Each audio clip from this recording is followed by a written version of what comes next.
welcome to the SaaS Revolution show. Johnny Boufarhat, founder and CEO of Hopin. Welcome, Johnny. Thanks a lot, Alex. Happy to be here. Yeah, good to see you. So, first time on the show, and an exciting time as well in many ways. Obviously, Hopin is a platform that SaaStock are using for SaaStock Remote. And you guys being an online events platform, it's crazy exciting times for you, despite obviously 2020 being a shit year for most people. It is also there's a lot of excitement coming out of it, a lot of opportunities. So good to have you on the show to discuss this. Before we get into some of the details, tell us a little bit about yourself. Who is Johnny Boufarhat? Okay, so I am I've been a coder since I was a kid. I always used to work on community stuff. First forum was like a WWF forum when I was like 13. I don't know if you guys if you remember the world, like literally wrestling. So I was a big fan of it when I was a kid. So I created a forum. It was the first time enabling a community of any type. I went to university to study mechanical engineering here in the UK, but I was traveling a lot because my parents was an engineer who went from country to country quite commonly. So moved around a lot. That's why the accents, quite not that easy to pick out, as some people say. So I started working on Hopin about 2.5 years ago due to an illness. I started, like I said, I was a mechanical engineer that had a coding background. I wanted to do stuff in IoT. I got really, really ill. I mean, right after university, in the middle of my first job, I had sold, in the meantime, I had worked on a business in university that I sold for a tiny bit of money in my second year. And so when I graduated, I wanted to see what it was like to work in a full career. I didn't like it, but I got really sick. And I guess I'm telling you the story of Hopin now, but I got really, really sick with an autoimmune disease that due to a food poisoning that wouldn't go away, essentially. I had food poisoning that wouldn't go away. I took a lot of antibiotics. I don't know how much you're into, Alex, the microbiome or probiotics or any of that sort of stuff. But basically, I got so ill that I was stuck in the house, and I couldn't. It was kind of like now it's like a full circle. I couldn't really leave the house. I wanted to network with people, and events are the real way to network with people. Like SaaStock, events like that. I mean, I still remember even when Hopin was starting, and I did start to feel better, and I started going out. Like events were where I met the first investor that took a chance on Hopin at an event. It's so important to the world. You're not only talking about these conferences, etc. It's like the meetups, the dev meetups is where you get, find people and potentially get a job, whatever it is, your community, whether it's a book club or whatever else. It's like what keeps us together, what keeps society together in a way. And so when you're stuck at home all day, and I wanted to network with people. That was genuinely it. I was stuck, and I said, I want to network. I want to feel like I'm part of the community. I was new in London. I was only here for 2 years up to then. So I really didn't have that sort of a base. And so I wasn't able to do that. I wasn't able to attend these events while I was super ill recovering. And, there's webcasts or webinars, but those are like live streams. They're not really they're like a registration wall on top of a YouTube video. That's the way I see them. Yeah. And so, that's why nobody really pays for them, because it's not like an event. In an event, I want to network and experience and that sort of thing. So, LinkedIn is not an event. The Slack communities are not events. They're all async and awkward, and they're not the same as like bumping into someone serendipitously. So, what I wanted to create was a platform that allowed people to network. That was like the key thing. And so I built that 2 years ago. A platform that allowed people to network. It looked like a chat roulette for events. It was. I mean, that's the worst way to describe it, but it was just a way for people to speed network and connect with each other. And it got used for that, and expanded into what you see today, Hopin, which is like the first all-in-one events platform that really has a full experiential factor from the stage, and you can enable, disable, to the networking areas, to the sessions, to the expo, and multiple other features that makes it actually feel like an event or as close to it, or in some areas better, some areas worse than something in real life. And that's been our goal. And so, sorry, was it 2 years ago that you started the company, the initial coding, the initial products, right? And now, so 2 years later, what does the company look like? How many people are at Hopin? How much have you raised? I guess I used to ask people, are you remote, or do you have an office? So everyone's remote. What data can you share about Hopin sort of right now? Sure. So Hopin was, so 2 years ago, I started coding it. In November, we started a very, very, very private beta that was incredibly viral. I told investors around that time that Hopin's going to be the fastest growing company in the world. There's such a demand for an online event. There's like fake online event, there's real one. There's no real online events, high quality, like we talked about. But the goal, so in November, we weren't going to push out. We were just a team of 8 developers. We raised some money from Accel Ventures and Northzone and a few other great angel investors, etc., including Web Summit. And so we were just working on the product. And the idea was September, November, we were going to build out a team and we were going to push out. Now, what happened was COVID-19 kind of happened. And so we were like, okay, there's going to be so many people moving to online events in about March. And I'm like, they're either going to use a webinar software or Zoom or whatever else. And they're going to say, wow, webinars were not a great, live online events were not a great experience. So immediately after, in November, probably everyone's goal would have been, or whenever this ends, people would be thinking, yeah, we tried it, wasn't great. Let's go back to physical completely. And we were very worried that was going to happen. So even though the product's been 80% ready, to be honest, and the team wasn't ready, we decided to kind of let people in a little bit. So we're on a wait list now. We're still, obviously the wait list is gigantic, but we're starting to let people in as quick as we can hire. We're now at 50 people. 2 months ago, we were 8, like I said. We're expanding out to, we're probably going to be 100 in the next 2 months. And I can't tell you where we'll be at the end of the year. But yeah, the goal was to the goal was to onboard and make sure people have a great experience with online events. And I don't think, by the way, this is the end of virtual events. I know this is what you asked, but I'm making it sound. I actually think the future is hybrid. I think the future is hybrid and online. I think that after this, there'll be a lot of that. But yeah, that's the company till now, and we are expanding unbelievably, and we're running events for, I would say, most of the amazing events across the world. Like really, we couldn't be happier to be running SaaStock remote, to be honest. Yeah, and we're excited, to partner with you guys and use the platform. And do you think? I mean, I don't know if this is a pointless question, but because obviously COVID-19 did happen, right? But obviously you came out of beta kind of earlier.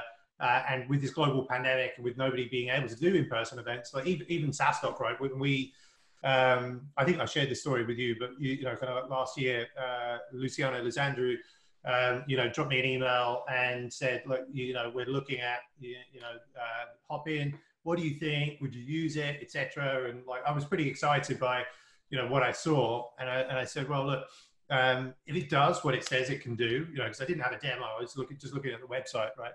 But if it does that, then it looks like there's a new product here for us, right? And I shared it with the team kind of excitedly, and we're like, oh yeah, it looks great, and probably because I shared it on Slack or we didn't have a proper conversation, and then it was just one of those things that just sort of just went kind of on the shelf. But like for us, the necessity backed up against the wall, like pivoting to online, we came to you guys, right? But do you think? Or do you ever think, like, well, if COVID-19 hadn't happened, we would be where we are now in, 2 years, or would it have happened in 2020 anyway? Do you think? Well, I can only be honest about what our plans were for business plans. My prediction for the market was that 40%. So let's split out the market. So let's say the events market is gigantic. You have the trade shows, the expos, etc., the big conferences. I didn't think they were going to move online this year. None of them. I mean, I thought like 1%. But then you have like the companies and the companies who run their conferences, like Drift, like we mentioned, like Netlify, like, you know, companies that run conferences or workshops where events is not their business, it's something they do for their business in a way. It's like a big. I believe they were going to move this quickly. If there was a product out there, they were going to move because, you know, it's more cost effective for them. The tickets weren't their primary, like it wasn't important for them. Sponsors, less important type of thing. So I believe that they were going to be. So our goal was to onboard all the communities, all of those sort of things that cared about accessibility, cared about, you know, have a carbon footprint difference, or even greater than that. They were already online and it just made sense for them because they're already global sort of thing. We thought they were going to move very quickly. So we expect it to be incredibly viral there and move. Now with bigger trade shows, expos, or events businesses, or people that are like their business is events, we thought our goal, and still is our goal, even when at the end of this, is I still think there needs to be physical events. It's like Zoom meetings. Like, in my opinion, online meetings are great. It provides this like experience, but like getting a coffee or a beer with a colleague that's fantastic. You know what I mean? There's a different feeling to it. And so that still needs to happen. And events, I think, still need to happen. What I suspected what was going to happen, my business plan was to kind of come in and say, hey, you run this event for 1,000 people or 10,000 people. Like, let's do kind of what we did with what happened with TV shows back in the day, where, you know, it used to be if you're running a comedy show, the amount of money you made was based on, or the key experience was like, how many people can you get through the door for the comedy show? So that's where you made all your money. And then like, that's like 100 years ago or whatever, I don't know. But, and then it started becoming like, okay, the gate revenue isn't as important as the TV revenue. So the real money is on Netflix, the real money is on et cetera. And my goal was to kind of come in and say to the physical events, the same thing. It's like you get 10,000 people at your event, but there's like 100,000 people online that maybe it's not the same price ticket, but they want to interact. They're part of your community. You can collect their registration. These guys can even funnel into your physical event. So, you know, I thought they were going to live side by side. And that was my business plan, or our business plan as Hopin was like, okay, we're going to have this incredibly viral side, but how are we going to, you know, we're going to live side by side. We're going to say, let us hybridize your event. You'll make tons more money. You'll be a lot happier because you'll have a bigger community, and it'll be more accessible. And there might be like a 10% cannibalization, but in the end, you're making like 2x, 3x as much money and have 4x as big a community. So why would you care? Just go when I introduced you as founders. So the co part was missing there. But do you have co-founders, or are you a solo founder? I'm a solo founder. And what did like, obviously normally the sort of common advice that you see from investors is like, find a co-founder. You know, it's a difficult journey. You don't want to do it on your own. What conversations did you have with the investors around that time? Because as you mentioned, you've got some great investors, Accel, North Zone, etc. Did they have any concerns about you building this on your own? I guess first question. And what is the reason that you're a solo founder? Was it related to like, you know, being sick, being at home, that you just didn't have that second person who did all the coding and you're kind of ready to go? So tell us a bit more about that. Yeah, absolutely. So I was definitely more of a coder, or I was already a coder. So I felt like I could code the MVP of the platform.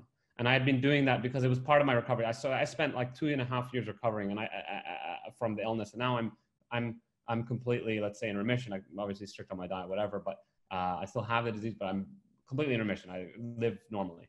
But I spent a lot of time like having that free time and wanting to code and wanting to build things. And it was just a great experience for me to do that.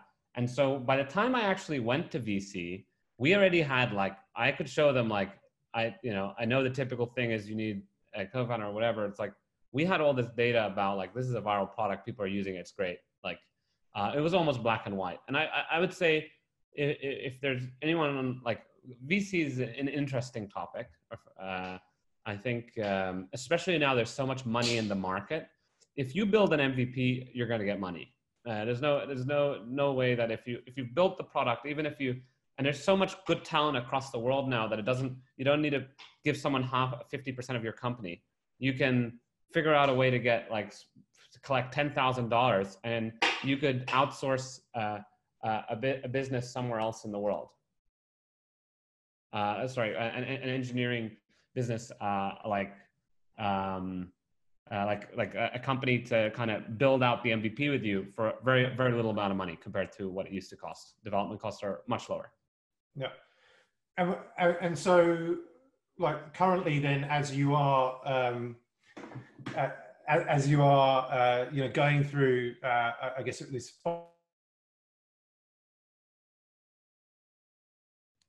feel about sort of, going through this as as the solo founder, like hiring 50 people, in a short space of time and 100 by the end of the year. How has that been for you in terms of like, do you find that as quite a burden? Have you got a system in place? Are the investors your kind of support? What are your thoughts around kind of this hyper growth as a solo founder? I mean, we have an amazing team, and we're all handling. But again, hypergrowth is one of the situations. Like, I used to not imagine. It does look like. I mean, when you're going through hypergrowth, each minute of the day becomes something that's worth a little bit of your time. So if you have an extra 2 hours, that's an extra like 10 emails you can get through. That's possibly another person you could source who could join the business next week. Like that's the sort of time imperative. So time becomes important. And so like when I used to hear about founders like sleeping in the office type of thing, and I used to go like, come on, like, you know what I mean? Why would you sleep? I mean, it really ends up being like that. You end up just feeling guilty because there's too many things to do that you just, or else the business will completely fall flat on its face. So we've got to scale the product, scale the engineering team, make sure customers are happy, hundreds of things that you would usually have a year to do and figure out, or at least 2 years, or 3 years typically, actually, between rounds. It's 2 years or 1.5 years. We're doing like in a new month, it's like a new stage of the business. Like we're going to be 100 people and probably by the end of the year, 250. And then, the goal is 500 we plan to be that sort of pace. And so it has been, it's been like less sleep, but a lot of fun as well, a lot of excitement and work. Well, how are you going about building the team then in this from 8 people a couple of months ago to 50 now? What is your kind of process where you identifying what roles to hire and build that team to support you with your growth in this kind of early stage but very fast growth? Yeah, so early team, I mean, like I said, we skipped a few steps. So now, we have, one great thing that you get from investors is they've seen hypergrowth, maybe not the same scale as Hopin. I think this is like probably one of the rarest situations for any startup, but we are now getting connected with lots of people that were maybe at Dropbox or a company where they saw this and they know how to they have their learnings. So we can skip a few mistakes that we're supposed to make to do that. So the goal now, I would say now that we've been 50 people, actually my goal last 2 weeks has been, what does the executive team look like? Who are the people that we're hiring? Who's seen this hyperscale, whether it's like someone at Facebook or someone else. And now, in the next 2 weeks, 3 weeks, we're going to be hiring some really great executive talent who have seen that sort of thing and can sort of set up those processes because they've seen it before. And instead of doing it in 1 year or 6 months like they did it previously, it's like, hey, you got to do this in a month type thing or a month and a half. And where are you finding this? Are you just advertising on the Hopin website? Are you getting referrals? Are the investors providing you with candidates? Have you got somebody full-time recruiting? Where's the talent coming from? So the recruitment so it depends on if you're talking about the executive talent here or just most of the key people on the team today. So all the key people today on the team are coming usually through recruiters, but we have this system in-house, which it's just been greatly scalable because when you're hiring, is we literally tell every single person in the team, hey, you need to tell us the 3 best people you've worked with. Like if obviously they go past and we're happy with that person, we tell them like, the 3 best people you work with, regardless of what position, and you need to contact them. And we'll do the pitching. Like I'll do the pitching to tell them why they need to leave their job. But you know, contact them, tell them about Hopin, and say. And I would say 50 to 75% of the hires that we've been able to bring in quickly and quickly start already. Because otherwise it takes them too long to focus. If there's like a culture clash, or maybe they are used to something different, it's like people are going to recommend the people they think are going to be able to succeed. And they know they're on the line, so they put in a bit of extra effort to get them fit in and all that sort of stuff. So it's worked really, really well. And the executive talent, it's excitement. You know, VC is a small world. I didn't realize how small a world it was until, like, you know, by the time you're working on a round, everyone apparently knows the numbers like in a minute, you know? so people, you know, same with all the people in the recruitment networks that they're continually pinging. So we've just had tons of great inbound, and also a lot of the VCs have introduced us, and ones that want to invest in Hopin now, they'll be like, oh, like, you know, start a good relationship. Let me introduce you to some great people. Like, so they, at some point they can say, look, we're the ones who connected you with X or Y. So there's a lot of that sort of stuff going on. And so that's where I would say that's where 90% of the talent that we're meeting in executive level is coming from. Jumping away from people, but back to kind of like online conferences and the subject versus in person. What are the key benefits for you? Where do you see that online can triumph over in person? Obviously, we talked about, you spoke about, you know, you see a vision, it will be hybrid in the future. I think we kind of share that vision as well. We certainly intend to, you know, it was a shame this year that we couldn't do SaaStock 20 in Dublin. I mean, we thought it would just be too risky and too unsafe for customers, and like with all the planning that it needs to be a great event. So it's currently, you know, October 2021 is when that's coming back in person, and we want to do that. But we will now be doing a lot more kind of online, I think, you know, because of the way that we've seen how the world has changed and actually the great tech that we have. But for you, as somebody that's built this platform, you know, what do you think is where online is going to be better, you know, versus in person?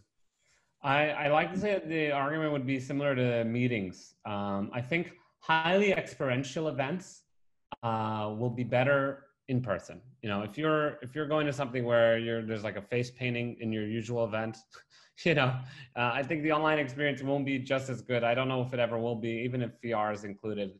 I don't know. I like VR, but I don't know if it's going to go deep into events. It's a different. I mean, maybe. Anyways, off topic, but I think that I think that the community building, the email list generation, the potentially revenue, I think is going to be better online than physical. But I think the physical, again, is going to be like the physical events are going to be like what kind of makes the deep connection and builds like, it's like a high quality brand. And it does, you know, it probably will be a good commercially as well. But I do see them completely side by side. What's better online is the accessibility. You get 10, like I said, you get 10 times many people can come. So I see that sponsorship revenue. I'm just talking about a conference that's, let's say, looking to make money and is not doing it for a workshop or whatever else. But I'd say for conferences online, you're going to get you may make more money from sponsorship, less money from the ticket sales. Maybe if you increase the amount of people coming and you have a big enough community, it might be, you know, both are better online. But I think it's going to be a vast mix. And I think every year, hopefully, I think, and what's likely, I don't want to say hopefully, because actually it's not, but I think that what's going to happen is the physical events will get smaller, but more valuable. It'll be like so for example, a conference, you might have only you won't have as many bystanders as you do at a real event. Kind of like I'm just popping in to check out this event. I'm going to pay like $199 and go check it out. It's going to be like more of like the investors that like really need to meet those startups face to face to get the relationship, or the startups that really want to pitch to investors. And I'm just naming examples and that sort of stuff. Where the rest, the kind of people who are like kind of bought in and just like, oh, you know what, I might do a startup, might not. They're going to be attending these online events, and you're just going to be nurturing them until they're ready to come into the big physical events, if that makes sense. I think it's going to live side by side, but very much similar to meetings, online meetings. It's like, you know, our online meetings are great, but you know, and you can seal a deal on it. But if a contract's worth over a certain value to you, you're probably still going to go and meet that person and meet them in person. You know, so I think it's going to definitely live side by side for a long time. We've seen obviously a number of SaaS companies, a number of industries that have actually benefited in some way from you know, COVID. I guess like Zoom, you know, an example, right? For the I don't know what their valuation is today, but you know, I think they whatever kind of 10x or 50x it since since December. And similarly, you know, Hopin, you know, have experienced this great growth, you know, this year, perhaps that you would have faced, you know, anyway. I also get like specific to Zoom. You know, we're seeing a lot of events, online events, using Zoom. I guess it's kind of got good like stability, you know, video quality, security, etc. But effectively, you know, in my mind, you know, it is a meeting tool, right? And it's not a conference tool. What are your thoughts of because some events are using, you know, Zoom, you know, for their online events and large scale online events? What are your thoughts of that, you know, versus a Hopin, for example? Yeah, well, I mean, a lot to say there, but some negative. So I don't want to sound brash about it. So I'll say I'd say it's probably lack of. I mean, we have a wait list, so I can't tell you if they've had a demo. If you told me they had a demo with Hopin and then they went to Zoom and they're running an actual event, I wouldn't understand why they would. I mean, it's essentially a webinar. It's a YouTube Live. You know, it makes sense in the scenario where networking isn't important to you at all, and the only thing that's important is kind of like the getting content out. So maybe a course, maybe some sort of like course, it could make sense, but it really, you know, Zoom is definitely not for events, and I think. I do think it devalues the brand of virtual events when people attend those. You see, you know, I see tweets all the time. If you follow Hopin, you can see all the tweets for people that attend an event that's hosted on Hopin saying how great the networking was, how much they enjoyed it, how some people will say it was better experience than what they attend physically sometimes. But then on the other time, you can see people like, oh, I just attended a Zoom event or an event that was like a webinar. It's like, oh, it's nowhere near the same as a physical event. I can't wait to go back to physical events. I think that's really what it comes down to. Yeah, I mean, for me, I mean, sharing my experience, I mean, I've attended more online events than I ever have in my entire life in the last sort of few months, right? And again, partly obviously because I want to learn more about the space, and obviously I would say have a bit more time. Arguably, I also don't, but trying to get some experience around that and sort of learnings. And I've attended on many different platforms. And I went on one event sort of yesterday, which was using Zoom, and you know, yeah, high quality conversations, but I was on there for 10 seconds because when I saw, again, it's just two people speaking, I couldn't see who was participating. I couldn't do any networking. I was like, you know, I'm really not necessarily interested in the content. So like, I'm off, right? And again, you know, maybe it sounds obviously a bit biased, but obviously because we've been using Hopin and we've run all these SaaStock sessions on Hopin and been getting, you know, our experience in our hands kind of on the tool. I think the main thing for us and the key takeaway from every event that we've done is the networking every time. And like, I've been participating in the networking and just meeting, you know, attendees and random folks from across the world. And some of the, you know, some of the stuff that we've spoken about, you know, really kind of stuck with me and resonated in terms of how powerful networking online can be. Like the first time we did it, I connected with like a founder who was like, I think he was in Canada and he'd been in lockdown for like, you know, 50 days. And he just said, look, I'm just dying to talk to people, dying to connect to people, right?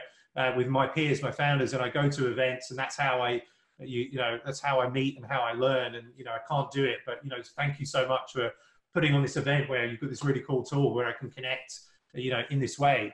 And each time that I've connected, like I'm always getting the overwhelming feedback is about the networking. So again, I think obviously this is where you've come from the the chat roulette kind of like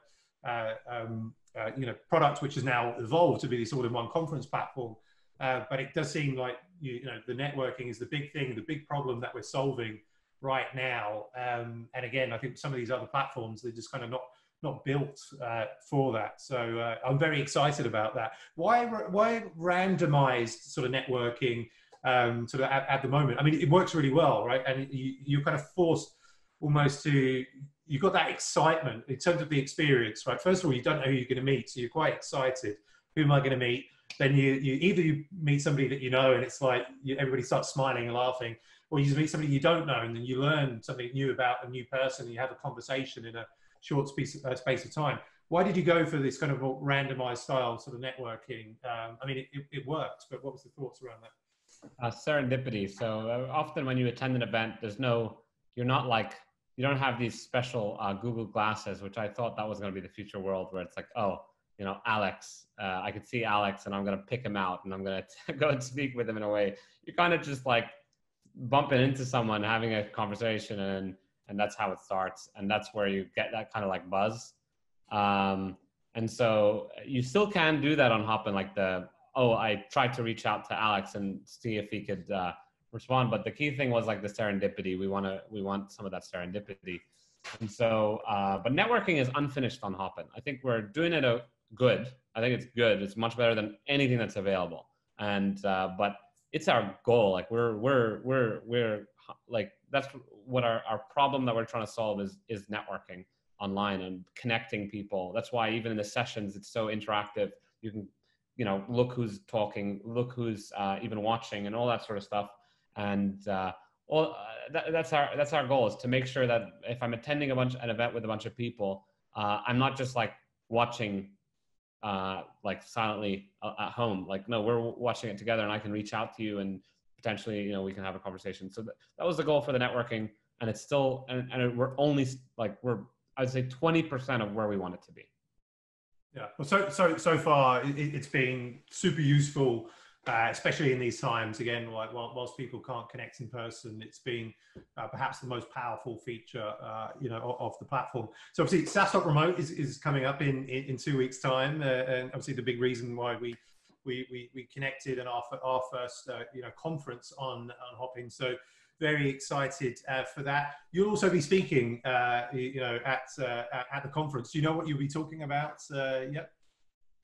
I don't know. I thought about it so many times. I'm like, I'm going to be speaking at an event on Hopin, and I don't want to be talking too positively about Hopin on it. So I'm like, can I talk about a completely different topic? Yeah, I have a few ideas, but 100% not sure yet. Okay, cool. No, that's fine. Put you on the spot there, but look, we're looking forward to that. Looking forward to running the conference on Hopin and a future of a hybrid future for SaaStock. Through we're 100% online in 2020, but in 2021 we plan to come back in a hybrid way. Final question before we let you go is, we always ask our guests, how do they stay healthy and sane, on their journey? Yeah, what's your way? Are you talking about for founders? Yeah. Happy and healthy, and just always look at the long-term goal and take every step day by day. Otherwise, you can go into just, it's like following what do they call it, Northern Star or something like that. So like you just kind of look at the big picture all the time. And so, because you're going to have really, really shitty days, and then there'll be really good days. And although you want to celebrate the good days, keep in mind why you're celebrating it, what it does for the big path, and you kind of always stay level. Good stuff. Well, a great place to end. Johnny Boufarhat, founder and CEO of Hopin. It's been a pleasure to speak to you and have you on the show. I really, really appreciate you having me on the show, Alex. I'm so looking forward to the event, and I look forward to attending the hybrid event, hopefully in person and online at the same time next year. Yeah, definitely. We'll look at that. Thanks so much, Johnny. Take care. Bye-bye.